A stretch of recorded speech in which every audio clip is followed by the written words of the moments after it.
to ask questions.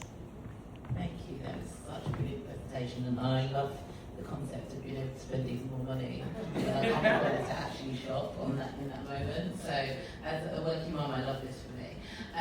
There's just one thing, you said no app, no login. So can you just take me through? So I'm in the shop, I've seen a black jacket that I'm not really sure, I've got time to try it on, so I scan it. Where does that go then? Exactly. So you walk in and it's a QR-based entry, meaning that as opposed to having to download the Dresser app, which would still exist, you can access Dresser Cloud through a QR code which takes you straight to a web page. You would take a picture of your jacket and then we would provide you recommendations, and depending on how you interact is depending on what recommenders you continue to get. After the process, we then have patented, one of the processes that we patented is that anonymized visit can then get linked to you, and that means that the store will get attribution if you ever do make that purchase, even if it's online. But more importantly, the data is getting collected right from the get-go, regardless of them having more details. So that's what I was about to say. So the minute I go onto the QR code, it sends me to page, then that's when we capture my data for the first. So I put in my email address there, so you could. So you won't so what we're capturing is data about the experience, so data about what products got picked up, what products didn't, and whether someone liked it. So if I recommended you a trouser because that's the next thing to buy, you might decline it. So the shop now know that you've actually declined that. They know how to manage their stock. Okay. Thank you. Brilliant presentation. I'm curious a little bit more about the experience for the retailer. I guess they're speaking to a lot of vendors who are offering them, obviously, platforms to enable them to get more sales. What is it about yours that will stand out? Who needs to champion you internally? And also, what does that onboarding process look like? I guess, how are you making it as simple as possible for them to work with you? Exactly. So ironically, we went to the RTS show and our initial focus was fashion, wellness and beauty. As you guys saw, we've added in tech and home and food, I think.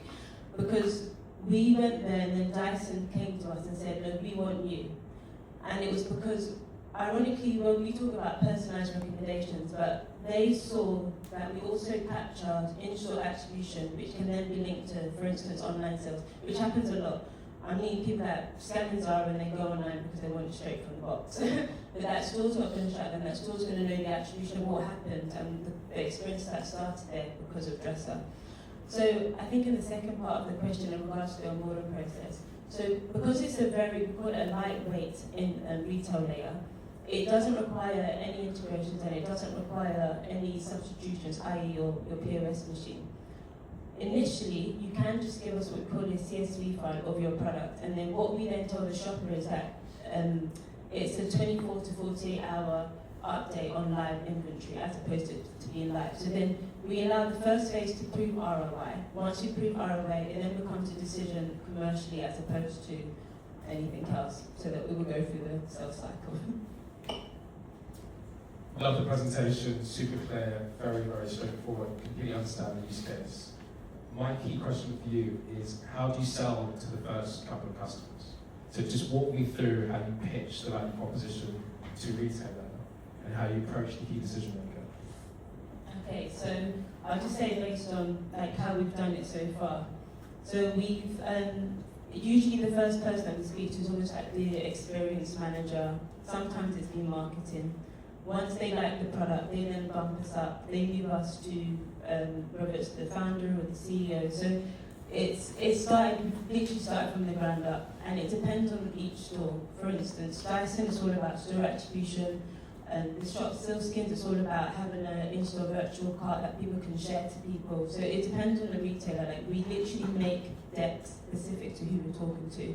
And that's how I think we've managed to get such good success rates in regards to the conversation continuing. Thank you. Have we got a little bit more time?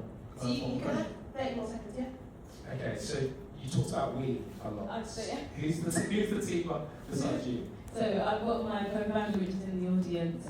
He deals with all